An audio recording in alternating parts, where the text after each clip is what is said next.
안녕하십니까 시청자 여러분, 주민수입니다. 이번에도 역시 중동 정치와 관련된 하나의 영상을 만들고 있는데요. 바로 이겁니다.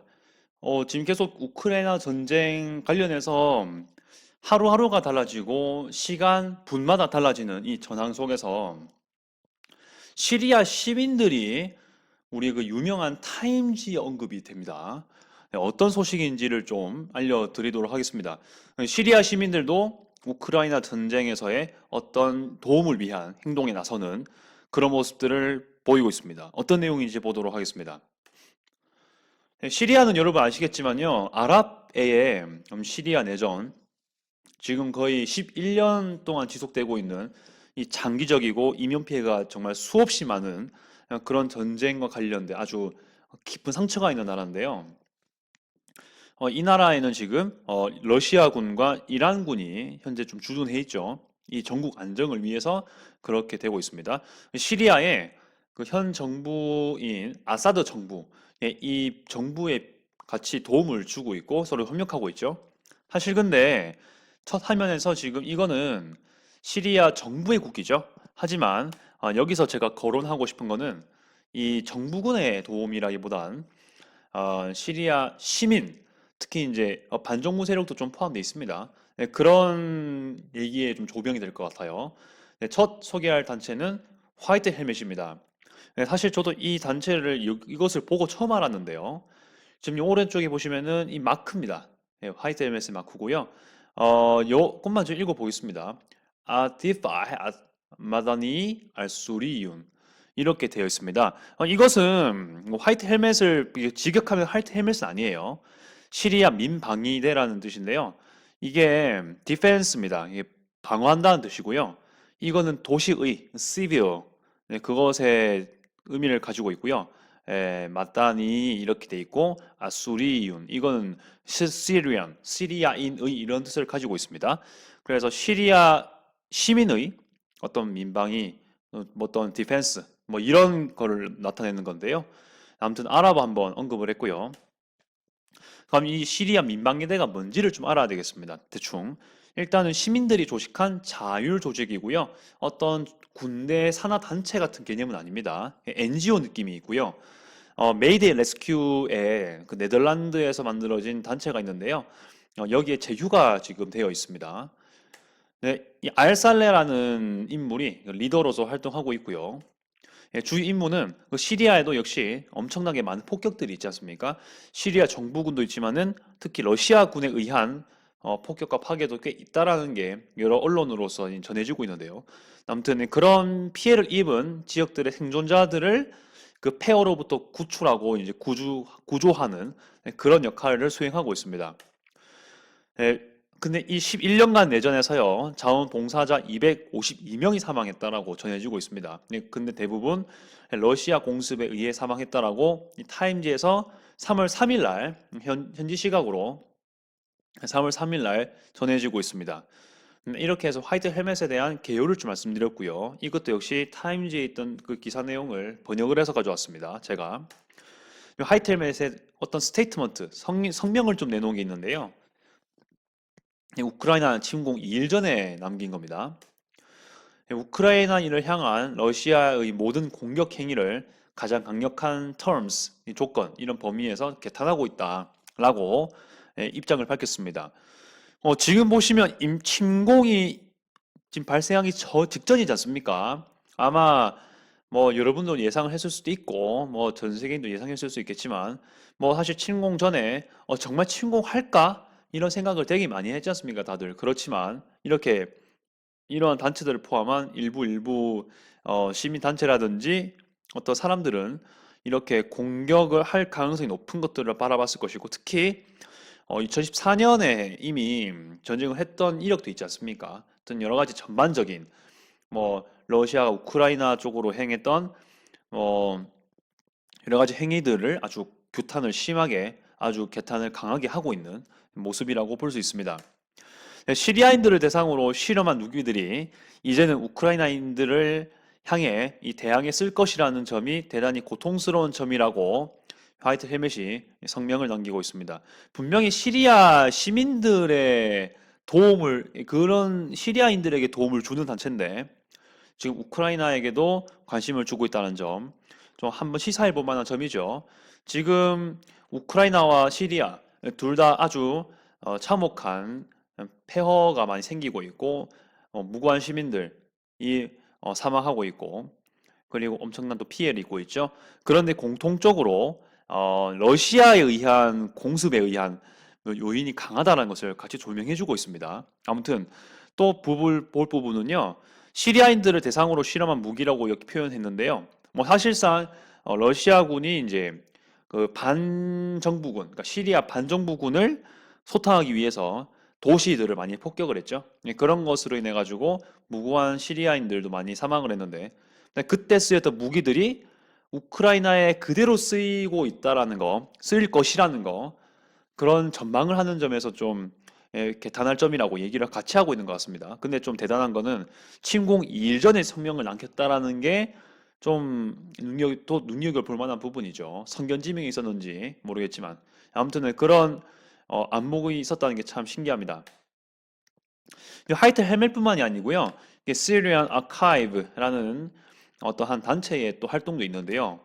시리안 아카이브는요, 이 잠재적 전범들의 증거를 모으는 저장소 역할을 수행하는 거라 합니다. 물론 시리아 내에서의 어떤 역할을 하는 것 같은데, 이것의 창립자인 하디 알 카티브는 타임지에서 그와 옹호 단체, 그러니까 그는 알 카티브겠죠. 이와 그 옹호하는 단체 무네모닉이라 하나요? 아무튼 이 무네모닉 동료들은 우크라이나 전쟁에 대한 디지털 증거 수집을 위해서 우크라이나 아카이브를 설립할 준비를 하고 있다라고 이야기하고 있습니다. 그리고 해당 단체는 일반 시리아인들이 전쟁 지역에서 생존하는 방법을 우크라이나인과 세부 내용으로 공유하고 있다라고 전하고 있습니다. 지금 시리아는 사실 10년 이상 동안, 뭐 물론 그전에도 역사적으로 전쟁 많았지만 현대전으로 봤을 때 진짜 완전 최근으로 봤을 때 지금 이미 전쟁 중이기도 하고, 그리고 10년 이상 동안 지금 좀 처참한 피해를 입고 있지 않습니까? 그렇기 때문에 좀 역설적이게도 이렇게 말하면 좀 논란이 있을 수 있겠지만 내공이 있습니다. 그러니까 쓰라린 경험들이 쌓여 있죠. 축적되어 있죠. 근데 쓰라린 그 상처뿐만이 아니라 거기에서 나오는 어떤 생존 전략, 생존 방법 이런 것들이 아마 체화가 많이 됐을 겁니다. 시리아인들이 그렇게 돼 있을 거라서 그런 것들, 그러니까 전쟁이 일어났을 때 어떤 지역에 폭격이 일어났거나 도시가 어떤 뭐 러시아군이나 이렇게 외부 세력에게 점령을 당했을 때 어떻게 숨고 피하고 이런 것들이죠. 예, 생존할 수 있는 방법들, 뭐 식량 보급이라든지 이런 거 여러 가지 이런 내용들이 시리아인들에게는 꽤 익숙해졌을 겁니다. 좀 많이 아픈 소식이 하겠지만요. 근데 그런 것들을 같이 아픔을 겪고 있는 이 우크라이나인들에게도 같이 공유를 하고 있다라는 게 현재 조명하고 있는 내용인 것 같고요. 그리고 러시아를 지금 잠정적으로 이제 전범의 성격을 가지고 있는 국가로 보고 있습니다. 시리안 아카이브는 그렇게 보고 있는 것 같아요. 그래서 우크라이나에서도 그런 케이스가 있을 것이다라고 강력하게 판단하고 있고, 그래서 그 거의 뭐 같은 기능을 하게 될 우크라이나 아카이브, 러시아가 얼마나 이 무고한 시민들, 민간인들에게도 무차별로 공격하는지 이런 것들에 대한 것을 아마 수집하는 기능을 할 겁니다. 그런 것들을 하고 있다라고 전해지고 있고요. 또한 시리안 아카이브뿐만이 아니고 이들리브라는 게 또 시리아 북부에 있거든요. 터키랑도 가까운 데 있는데요. 여기에 또 한 시리아 그래피티는 벽에다가 뭐 되게 그림 같은 거 많이 그리는 사람들이죠. 그런 아티스트가 우크라이나 사람들에 대한 연대의식을 나타내는 벽화를 그렸다라고 전해지고 있습니다. 아무튼 이런 걸 통해서요, 시리아 사람들이 다는 아니죠. 사실 이게 뭐 시리안 아카이브의 얘기를 했고 또 방금 전에 화이트 헬멧의 관점에서 얘기를 한 거기 때문에 편견과 약간의 과장이 있을지는 모르겠습니다. 하지만 어느 정도의 팩트를 존재하고 있을 거라는 생각을 하고 있어요. 저도. 아무튼 이런 것 때문에 지금 시리아랑 우크라이나는 지금 어떻게 보면 연대의식을 가지려고 하는 그런 모습, 특별히 여기선 시리아가 우크라이나를 향한 그런 마음을 전달하려는 움직임인 것 같습니다. 또 요즘에 SNS 많이 발달돼 있으니까 이런 거 그려놓고 뭐 이런 단체 설립해 놓고 바로바로 이 정보 공유가 가능하지 않겠습니까?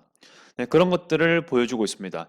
두 나라 다 우크라이나, 시리아 다 특히 시리아는 정부군을 말고 그 이제 특히 반정부 세력들의 시민들이죠. 그런 시민들과 우크라이나의 일반적인 시민들은 다 이제 러시아를 공공의 적으로 보고 있다는 거죠.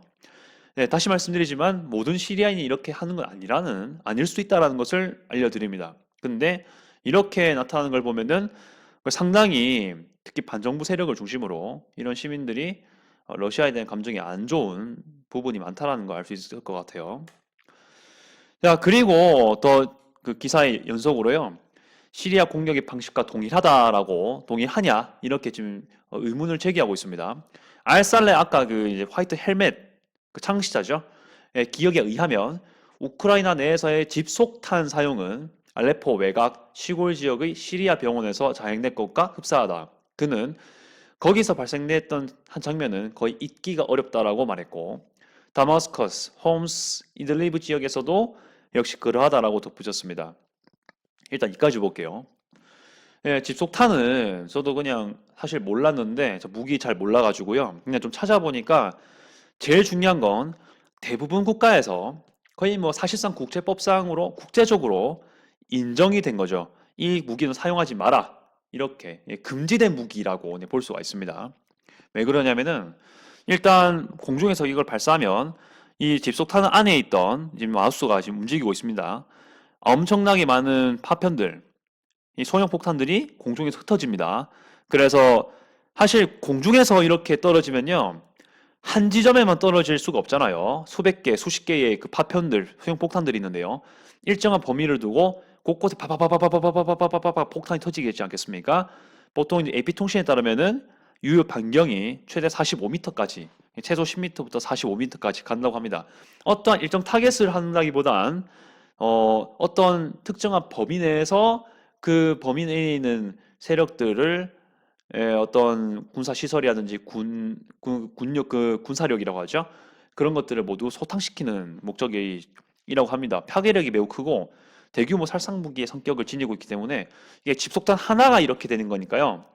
그 집속탄 이 세트 하나만 터트리는 게 아니라 이걸 여러 개 하게 되면은 거의 뭐 주변 지역 다 초토화되겠죠. 그래서 뭐 다 그 금지하고 있는데 러시아는 시리아에서도 이걸 사용했고 우크라이나에도 이걸 사용했다고 하는 겁니다. 그래서 이렇게 얘기가 나오는 거고요. 알살레는 이미 시리아 내에서 이미 러시아가 사용을 했다라고 얘기를 하고 있고 그 시리아에서 좀 유명한 역사 도시죠. 알레포 그리고 다마스커스. 야, 다마스커스라는 건 또 옛날에 그 우마이야 왕조 초기 이슬람 시대 때 그때 수도지 않습니까? 홈스 와우, 다 역사적인 도시죠. 이들리브 다 역사적인 도시들입니다. 이런 데에도 그러했다라고 민간인들에 대한 타격이 분명히 있었다라고 얘기하는 거고요. 병원은 민간인들이 통제하죠. 민간인들이 있고 군사적으로 쓸 수 없는 그게 원칙이지 않습니까? 아무튼 이런 데서 지금 실행되고 있다 이렇게 보고 있는 거고요. 알살레가 만약 소원하는 바가 있다면 우크라이나의 위기로 인해 가지고 오히려 러시아가 더욱더 국제형사재판소에 붙여지는 게 수월해질 거라는 점 이거를 소원하고 있다라고 얘기하고 있습니다. 그만큼 러시아에 대한 이 피해를 받은 것에 대한 아주 강렬한 그리고 아주 심각한 그런 모습들이 아마 눈앞에 보여줬을 거라고 지금 봅니다. 그래서 이렇게 집속탄뿐만이 아니고 다른 방법, 다른 그 전술로 민간인들에게 타격을 줬던 그리고 줬다고 이렇게 강하게 뉴스에 알려지는 것들을 통해서 이런 것들이 뭐 요소로 작용하지 않을까라는 생각이 듭니다. 이 재판소에 붙여질 만한 그런 소스가 되지 않을까라고 이 알살레는 보고 있습니다. 아무튼 이까지 말씀드렸고요. 이 영상의 주요 목적은 지금 심지어 정말 큰 참상을 겪고 있는 시리아마저도 우크라이나에 대한 동정심 그리고 동질 의식을 가지고 이렇게 도움을 주고 있고 어떤 영향력을 주려고 하는 움직임이 있다는 겁니다. 물론 시리아 일부 시민들이지만요. 반정부 성향을 좀 지니고 있는 그런 시민들이겠죠. 아무튼 여러분의 생각은 어떻습니까? 이것도 역시 여러분들이 만약에 생각이 있으시다면 댓글을 꼭 달아주시면 감사하겠습니다. 네, 중동 관련해서 이렇게 우크라이나 역시 적지 않은 영향력을 가지고 있다라는 거, 서로 간에 상호작용이 있다라는 것을 좀 보여줄 수 있는 아주 중요한 영상이었습니다. 특히 같은 전쟁 참상을 경험하고 있는 아랍 국가 시리아 그리고 우크라이나, 유럽의 우크라이나 이렇게 상황들을 같이 볼 수 있는 정말 어떻게 보면은 특별하면서도 한번 꼭 주시를 해야 될 부분이었습니다. 네, 앞으로의 전망을 지켜보도록 해야 되겠죠. 네, 계속해서 저도 그 기도하는 마음으로 이 우크라이나 전쟁 상황을 계속 지켜보고 마음을 좀 많이 여기다가 담아보도록 하겠습니다. 예, 이상 주미스였습니다.